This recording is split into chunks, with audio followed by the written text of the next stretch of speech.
The call sounded urgent, the kind that steals your breath before you answer. She drove to the spot he named and found only darkness and asphalt. No cruiser lights, no badge, no questions. Just a shoulder of road holding its breath. The lie lived in the quiet. It pressed on the windshield, turned the engine's hum into a warning, and made the night feel staged, as if someone had set a table but forgotten the guests. She stayed a moment longer than she should have, scanning for any signs she'd missed. Nothing moved except the clock on the dash, and the thought that she'd been summoned, not needed. A fake emergency wears a real mask. This one asked for proof of insurance and offered none of its own. She felt it in her chest. The difference between help and control is the answer that never arrives.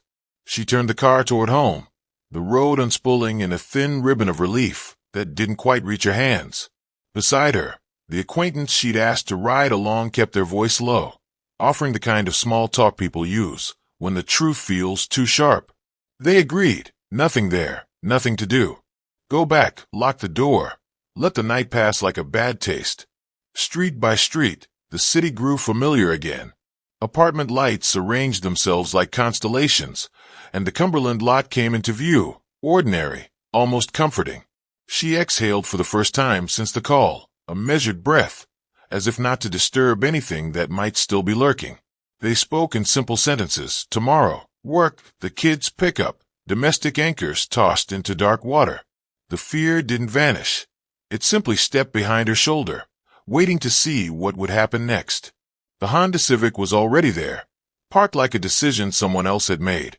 She recognized the silhouette first, then the posture, a patient stillness that felt wrong in a place meant for arrivals and groceries. The first crack of gunfire tore the ordinary to pieces. Instinct took the wheel her mind couldn't. She ran.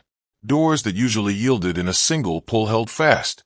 Glass answered with a scream as rounds chased air and space. She cut angles the way you do when you don't have time to think, between cars, along the concrete seam where shadows live. Breath became a metronome, counting the heartbeat of distance gained and lost. The truck door gave for a moment, metal and hope in the same handful. Then the windows bloomed into shards, a storm inside a cab. Survival is not heroic, it is stubborn. She pushed back into open ground, the night suddenly too small to hold her flight. She aimed for a threshold, the line where a neighbor's hallway light cut a pale square on the concrete. Shell casings clicked underfoot, like dropped coins. Each step said keep moving. A phone lit up somewhere behind her life, a screen glowing with a name that would never see an answer. She reached for the doorframe as if it could turn a building into a shield. The human instinct to choose a witness when safety won't come. The body keeps its own promises until it can't. Her knees buckled at the edge of help, breath in fragments, resolve intact. The world narrowed to the smell of hot metal and the thud of footsteps closing the gap. Control does not announce itself. It rehearses, then performs. In the end, it sounded like authority on a phone and thunder in a parking lot, a script written to corner a choice. The night swallowed the last echo, and the quiet returned, too obedient, too late. If that opening felt like a gut check, say what detail hit you first, the empty roadside, the first shot, or the sudden quiet, and subscribe so you don't miss the full reconstruction. If you're not subscribing, tell us why now, while your first impression is still honest. Before the headlines, there was a woman building a life in steady increments. She grew up in Louisiana, where family names carry weight, and neighbors measure time in school years and Sunday meals. When the math of opportunity stopped adding up, she recalculated. Houston wasn't a dream so much as a plan. Work, childcare, safer routines, steps arranged for her 8-year-old to stand on something better. She packed what mattered and left what didn't. The kind of decision that looks sudden from the outside and takes months of courage on the inside. New city, new routes, the same promise to her child. Stability first. She learned which buses arrived on time, which corners felt safe after dark, which jobs respected a mother's clock. Progress came in lists, rent, groceries, a little saved each week. Ordinary victories that rarely earn applause, but change everything. Independence wasn't an idea, it was a ledger. She kept receipts in a small zip pouch, circled numbers in blue pen, and watched the total inch toward a down payment. The Honda Civic, bought in 2018, was more than metal on wheels. It was proof that discipline could turn into distance, that a mother could shorten commutes and lengthen bedtime stories. She treated oil changes like holidays on the calendar, protective of the thing that carried her plans. There were softer details, too. A morning coffee she measured by scent rather than teaspoons. A playlist that started with old Louisiana bounce and ended with quiet R&B for the school drop-off. Family called her Murray, a name that turned even hard news into something you could hold. The car wasn't a prize so much as a tool, a way to make every hour work twice as hard for the two of them. Ask around and you'd hear the same themes said in different voices. A sister would mention how she showed up, rides given, kids watched, casseroles delivered when money was thin. A friend from work would talk about the laugh that filled a break room and the way she covered shifts without keeping score. Neighbors remembered her as the woman who waved first, who carried groceries for elders even when her own bags were heavy. Dependable didn't mean dull. She had a way of brightening a hallway, of turning errands into small adventures for her son. Determined didn't read as hard, it read as steady. People trusted her with keys, and with news they didn't want to spread. If a word broke through most often, it was solid. The kind of person who made plans and then quietly made them happen. A foundation in a world that shifts under your feet. Single motherhood is 2 jobs layered into one life. She clocked in at work, then clocked in again at home. Homework checks, laundry rotations, forms signed, a steady hand on a small shoulder. Goals didn't vanish under the load. They lined up.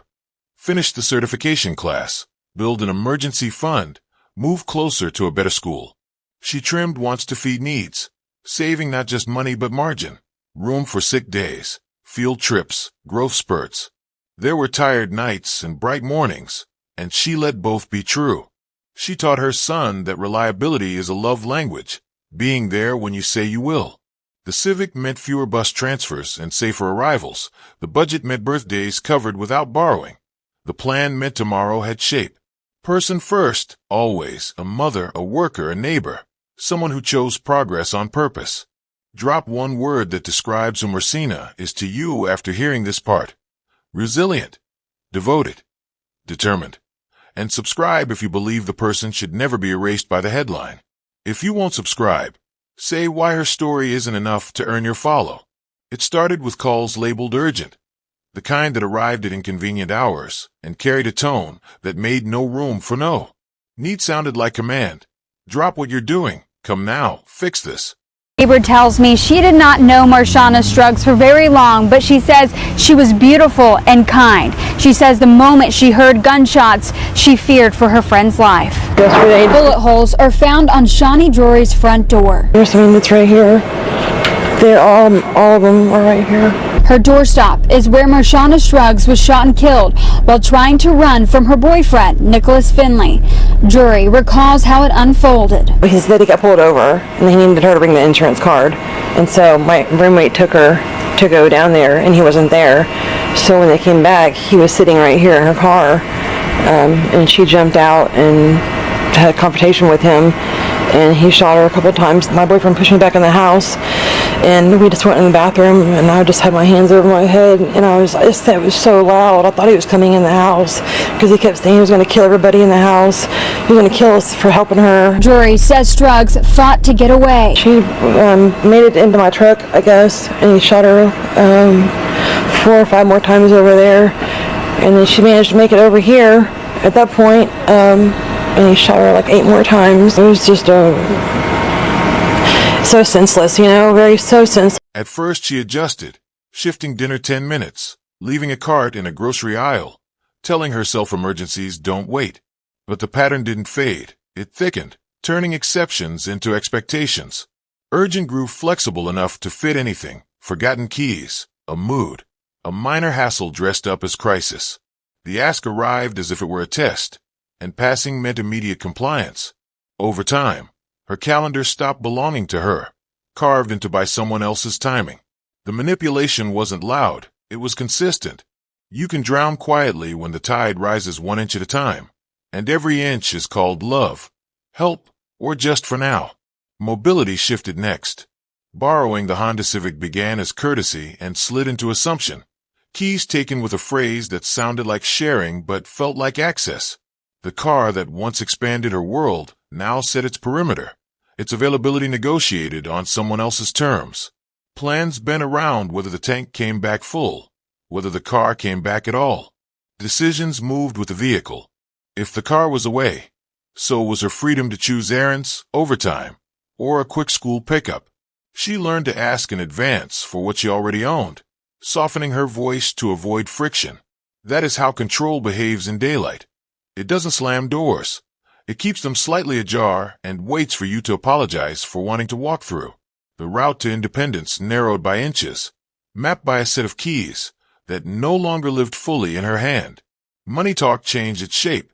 What began as opinions, advice on bills, tips on saving, morphed into permissions, with approvals expected before purchases that once needed no explanation. Questions came with edges. Do you really need that? Shouldn't that go toward rent? She found herself justifying school shoes and groceries, rehearsing reasons for small comforts as if they were luxuries. Pressure doesn't always shout. Sometimes it audits. Paychecks were treated like community property without community respect, and help arrived with strings that tightened after acceptance. The message underneath was simple. Your choices require my consent. She trimmed her spending not only to make ends meet, but to avoid the conversation that followed any receipt left in the open. Control learned her budget like a map and drew borders where there should have been privacy. Safety became a habit she wore every day. She asked friends to accompany her to certain meet UPS, texted arrivals and departures, and kept conversations short in doorways that once felt casual. The sensation of being watched didn't come from a single incident. It settled in like weather. Anxiety is a baseline, calm measured in brief breaks rather than full relief. This is how coercive control works. Not a headline event, but a system. Time gets captured by urgent. Movement gets fenced by access to the car. Money gets monitored until it feels borrowed. And safety gets outsourced to escorts and check-ins because the risk is ambient, not occasional. None of it looks dramatic on paper. All of it adds up in a life. The point is not chaos. It's containment, making the smallest choices feel negotiated, until even silence must be cleared with someone else, without sharing anything you aren't safe to share. Note the pattern here that worries you most: time, mobility, money, or surveillance. And subscribe if you want these dynamics named clearly in more cases. If you refuse to subscribe, explain why calling out these patterns doesn't matter to you. Leaving didn't begin with a suitcase. It began with small edits. She changed passwords one by one, starting with the accounts that held money and messages. Meeting spots shifted from private to public, cafes with cameras, lobbies with traffic, places where a raised voice would meet other eyes. She asked for company when she couldn't avoid a handoff, turning solo errands into paired routines. Each adjustment was a quiet vote for safety, small enough to pass unnoticed, meaningful enough to matter.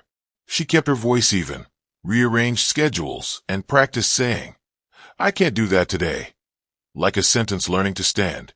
Distance was measured in minutes reclaimed, in routes that dodged familiar corners, in a phone that slept on silent, so her heartbeat didn't have to race at every ring. Progress looked like ordinary life, only sturdier and slightly out of reach of someone else's grasp. Distance doesn't go unnoticed by someone invested in closeness as control. He began to test the line she drew, calls stacked back to back, sudden drop-ins framed as concern, small provocations designed to see if she'd still answer on command. Favors arrived wrapped in urgency. Apologies arrived with conditions. When no appeared, he pressed for why, then for when, then for just this once, because exceptions are the easiest doors to reopen. She watched for patterns and found them repeating. A lull after a boundary, then a spike meant to shake it loose. The questions weren't about information, they were about access. She kept asking for company, kept choosing public spaces, kept her plans opaque. Control doesn't retreat quietly. It knocks, then it rattles the frame, and finally it looks for a window you forgot was cracked. She worked to seal each one without turning her life into a bunker. There's a reason advocates call the leaving window the red zone. Risk rises not because a person becomes reckless, but because control senses its own ending. The data say the period around separation is when threats most often escalate into harm. The why is painfully human. Loss of access can feel like loss of self to someone who equates love with ownership. That doesn't make danger the victim's burden. It makes planning essential. Safety in this stage looks layered, not loud. Sharing itineraries with trusted people, alternating routines, keeping copies of documents outside the home, and knowing where to go if a meeting turns volatile. Compassion belongs here, too. To decide to leave is to weigh 100 practicalities against one clear truth. Freedom is not negotiable, even when the route to it must be mapped cautiously. Every choice carried two clocks. The immediate turbulence it might cause, and the long horizon it protected. She measured both against her son's tomorrow. School she'd circled on a map. A routine that didn't depend on anyone else's moods. A home where the front door meant rest, not negotiation. Short-term volatility was the price of long-term safety, and she paid it in careful increments, choosing friction now over fear later. She wasn't chasing perfection. She was building margin, 5 extra minutes, a second set of keys, a friend on standby, cash tucked where questions wouldn't follow. The pivot wasn't dramatic, it was deliberate.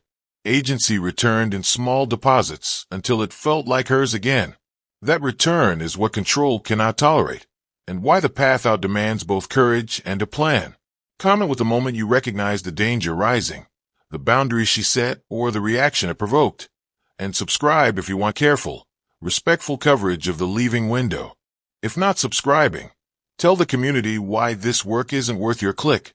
The call arrived with the weight of authority, voice clipped, timeline tight, a demand dressed as necessity. He said he'd been pulled over, asked for the insurance card, and framed it as urgent enough to override everything else. The details were precise in the way pressure often is, a location named fast, a consequence implied if she delayed, a tone that made refusal feel like failure. Emergencies don't always shout, sometimes they instruct. She took a breath and measured the pieces. Traffic stop, insurance, now.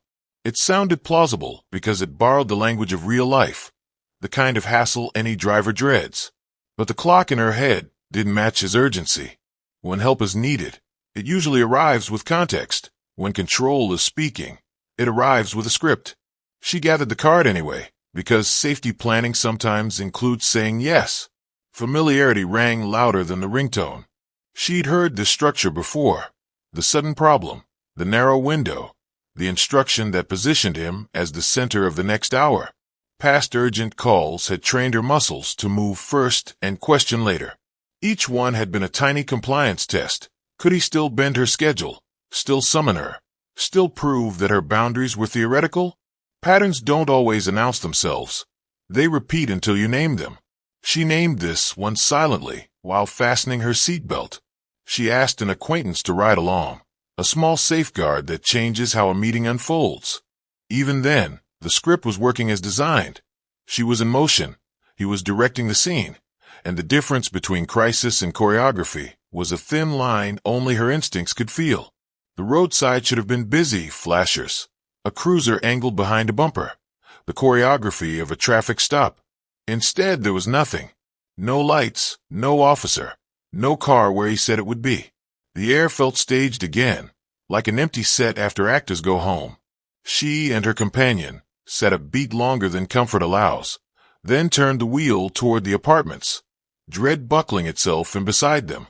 On the drive back, silence did the talking.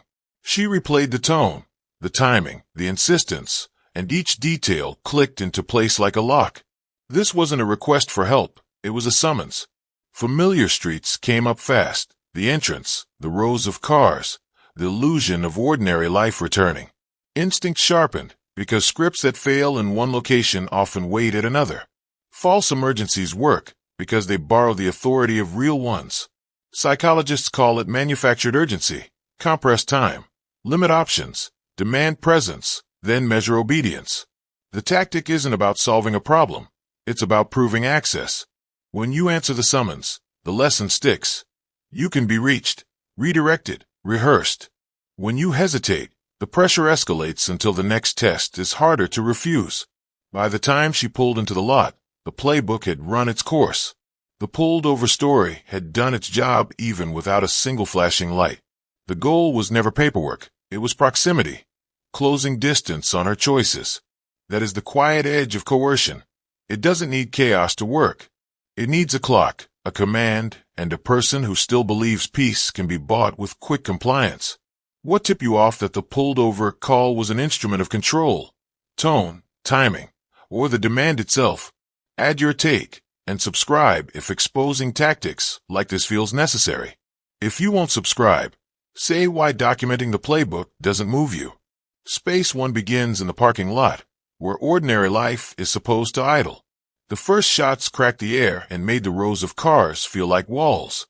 The Honda Civic stood in the corner of her eye, a hard reminder of what she had built. Hours saved, routes made safer, now turned into a landmark inside a nightmare. Instinct did what planning couldn't. She ran, cutting a diagonal across the concrete to keep distance unpredictable. Panic has a rhythm, and she fought to stay ahead of it. Breath in counts, feet finding the seams between parked bumpers, mind scanning for an opening that looked like safety. She tugged at a door that wouldn't yield, felt the refusal bite, then pivoted without looking back. The lot amplified everything. Each step echoed, each shot multiplied, each second stretched thin. Survival here was motion. Keep angles sharp, keep choices open, keep moving toward any place with a witness and a door. Space 2 was the truck, metal, height, a cab that looked like a pause button. She yanked the handle and tumbled inside, pulling the door shut with a thud that felt like relief. For a breath, the world narrowed to fabric seats and the smell of old air freshener. Then the windows erupted. Glass became weather, a sudden glittering storm that stung skin and stole sight. Sound crowded in sharp cracks, the ping of fragments, her own breath loud in a space too small to hold it. She ducked, folded, tried to make herself smaller than the angles would allow. Hands searched for a second lock, a second layer, anything to thicken the distance. The cab magnified fear until it felt architectural. Panic in the pillars, dread in the dashboard. Refuge turned trap in heartbeats.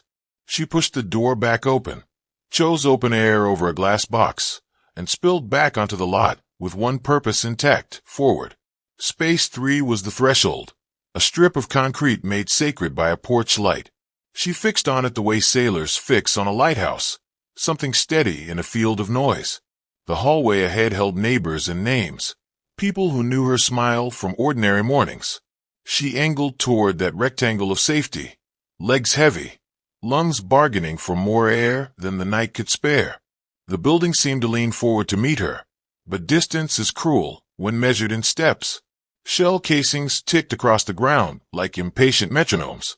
She reached for the frame, fingers grazing paint warmed by the bulb, and felt the body's ledger come due. Strength spent, will intact. The line between private terror and public plea was one hand's width wide. She crossed as far as breath would take her and let the door become a promise she tried to touch. Let the action breathe, even here. Witnesses later spoke in single lines, because that is how shock remembers. One said the windows hummed before each crack, a vibration in the glass. Another remembered the smell, acrid, metallic, like the air after a spark. Someone on the second floor felt cold tile on their knees as they whispered into a phone, counting shots instead of seconds. The building held its breath with her. Dignity lives in what we choose not to repeat. She was more than the chase. She was the will that kept choosing forward. Even as the night collapsed into echoes, the story stayed with her effort.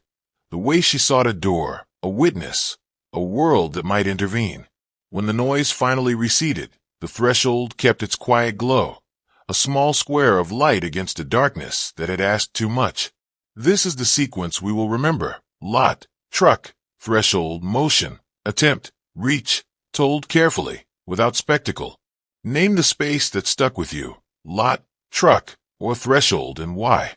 If you value this level of precision and restraint in telling a hard story, subscribe. If you won't, tell us why you'll stay for the tension, but not stand behind the craft. The first minutes were a chorus of phones. Calls to 911 stacked on top of each other, voices shaking, some whispering from bathrooms, others speaking through windows they dared not open. Dispatchers built a timeline in real time. Location confirmed, shots reported, victim down near a doorway. Sirens threaded the streets and pulled the building into focus. First responders moved with practiced pace, secure the scene, triage, separate witnesses, mark hazards. The emotional weather of the complex hung heavy. Some residents clustered in hallways. Others stayed behind doors and spoke through locks. Officers worked the perimeter lights into islands of control, pushing back the night one cone at a time. Paramedics did what they could, then what they must, transitioning from emergency medicine to evidence preservation with a solemn nod that changes the room. Chaos does not end here. It changes shape. Evidence tells stories even when people can't. Shell casings mapped the path of pursuit, small brass markers of direction and distance. Investigators photographed trajectories, measured groupings, and noted impacts on glass and metal. Ballistic patterns help confirm where shots started, where they continued, and where they ended. Nearby cameras, doorbells, parking lot feeds were canvassed because pixels can hold angles memory loses. The vehicle record was a second thread. The Honda Civic's registration and any recent plate scans created a route to follow. Witness statements added texture, what was seen, what was heard, what order it came in. Each account aligned against the physical facts. In the hours that followed, those combined lines pointed toward a suspect already known to the victim. Locating him was less a mystery than a matter of timing. Arrest teams moved when the risk was lowest and the likelihood of flight had narrowed. Charges came into focus as the evidence settled. In Texas, capital murder applies when a killing is paired with certain aggravating factors, such as committing another felony in the same course of conduct. Here, prosecutors pointed to premeditation shown by the lure and to the theft that followed as elevating elements. Put plainly, a deliberate setup, execution-style persistence, and property taken afterward move the case to the state's most severe tier. Capital murder carries two possible outcomes upon conviction: life imprisonment without the possibility of parole, or the death penalty, though the latter depends on separate decisions and findings. The emphasis from prosecutors was on planning and persistence, details that shut the door on claims of sudden impulse or self-defense. Legal language can be cold, but its aim here is clarity. The law recognizes the difference between a fight and an execution, and it names it accordingly. After the arrest, custody decisions set the tone for what comes next. Bond was denied, a signal that the combination of violence, alleged premeditation, and risk to the community outweighed release. Awaiting trial means time stretches, hearings scheduled, motions filed, discovery exchanged, families navigating calendars that now revolve around court dates. Pretrial custody also preserves access to the defendant for counsel while keeping potential witnesses and the community safer. From chaos to procedure, the system tries to make meaning legible. Evidence packaged, charges filed, rights observed, timelines built.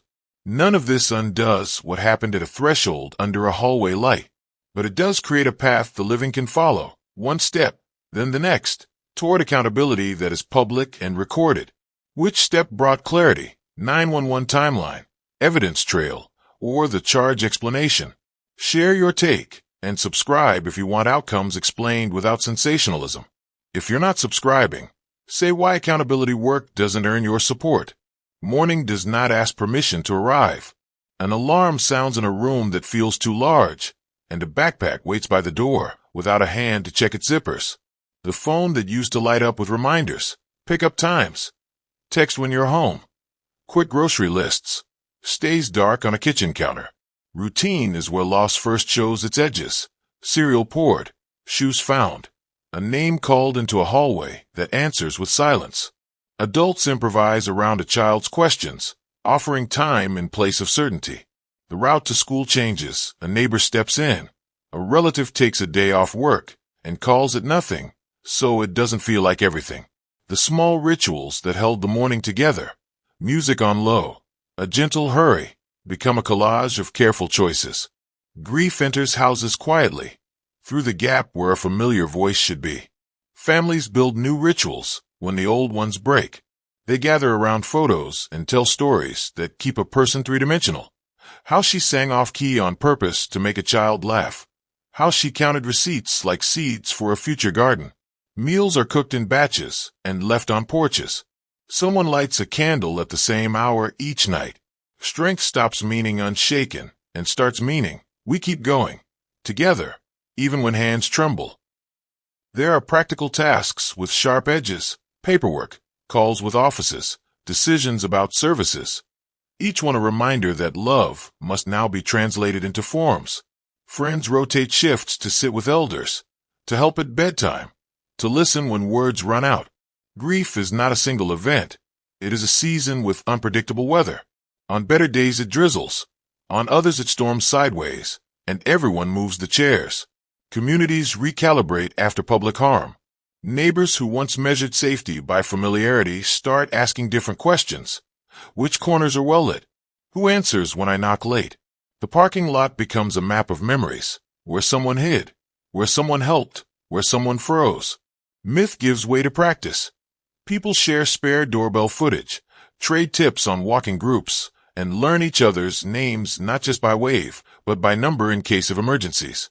The building's routines shift. Windows stay cracked for listening. Porch lights stay on longer. Group chats that once traded jokes now pin safety check-ins to the top. Trust doesn't disappear, it matures. This is what resilience looks like without bravado. Ordinary people agreeing to keep an eye out, to walk each other from car to door, to answer a late call because they remember how long a hallway can feel when you're alone. Support after public tragedy should be steady, simple, and consent-led. Ask what's needed before assuming. Rides, meals without questions, childcare. Help with errands that bureaucracy multiplies. Offer specific choices. Tuesday groceries or Thursday pickup? So saying yes is easier than managing your generosity. Respect privacy online. Amplify verified fundraisers. Avoid sharing graphic details that re-traumatize the people already carrying the heaviest load. Advocacy can be quiet and powerful. Learn local resources, keep hotline numbers handy, and push for better lighting and camera coverage where residents actually want it. If you knew her, write to her family about a memory you carry. If you didn't, write to your council about practical safety improvements. Leave a message addressed to the people living with the aftermath. Keep it respectful and human. Subscribe if you believe centering impact is the standard, not the exception. If you won't, be transparent about why witness and family perspectives don't sway you. Principles first, because language shapes what we allow. Access is not affection. Control is not care. Ownership is not love. If someone insists that love means immediate access to your time, your body, your money, or your movements, they are asking for a privilege no one should hold.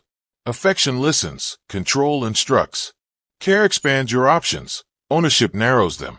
These are not slogans. They are lenses to read the room and your life by.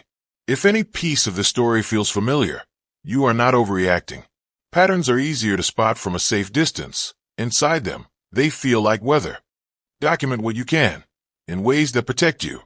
Dates written out in full, times, locations, screenshots, or photos stored somewhere secure. Confide in at least one person who believes you without debate. Plan in layers, because safety that lasts is rarely a single move. It is small steps aligned in the same direction. Safety planning works best when it is specific and reusable. Create a code word with 1 or 2 trusted people that means call me now, call the police, or come to my location. Use neutral phrases you can say in front of anyone without raising suspicion, and agree on exact actions those words trigger. For high-risk meetups, bring accompaniment. If that is not possible, choose public spaces with cameras, peak hours, and a clear exit path. Text someone when you arrive and when you leave, and set a check-in timer. Make copies of key documents, IDs, birth certificates, leases, protective orders, pay stubs. Keep a digital set in a secure cloud folder with 2-factor authentication and a physical set somewhere outside your home with someone you trust.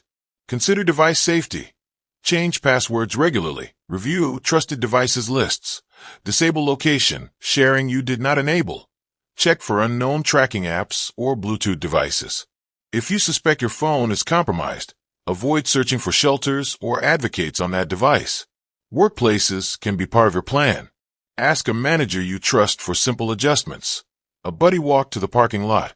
A different shift if commute times feel risky. A note to reception not to allow unscheduled visitors. Share your photo and a script.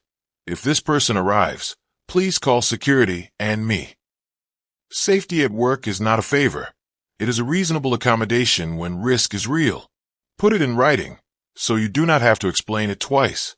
Know the resources nearby and national lines that can bridge you to local help. A hotline is not just for emergencies. It can coach you through planning, documentation, and legal options. Advocates can help you think about custody, housing, and protective orders with your specific situation in mind. Professional help does not replace friends. It equips them. If you are helping someone, ask what support actually helps and what adds pressure. Offer 2 concrete options instead of open-ended promises. If you are hearing echoes of your own life, you are not alone. You do not have to prove the seriousness of what you feel before you act. Write down 3 steps you can take this week. 1 conversation, 1 safeguard, 1 piece of information cached somewhere safe. If you are not ready to leave, plan anyway. If you are ready to leave, plan more. The goal is not to be brave. The goal is to be here tomorrow. We end where this story's truth is most visible. A hallway light still flickers over painted concrete, casting a square of steady brightness that does not know what it witnessed. A key sits on a ring that will not turn this lock again. In that quiet, the difference between love and control is sharp enough to cut. Love would have opened the door and stood back. Control rehearsed, then performed, and left silence to do the explaining. On this channel, we tell stories with dignity and clarity. We refuse spectacle and choose precision. We center the person first, then the case, then the system, in that order. We bring you principles you can hold, not just details you can repeat. We will keep showing how control hides in everyday life, and how communities can answer it with preparation, care, and accountability. If one principle here rings true, access isn't affection. Control isn't care. Write it below, so someone scrolling might see it when they need it. Subscribe if you want stories told with dignity and real safety pointers. If you won't subscribe, say why staying on the sidelines feels acceptable to you.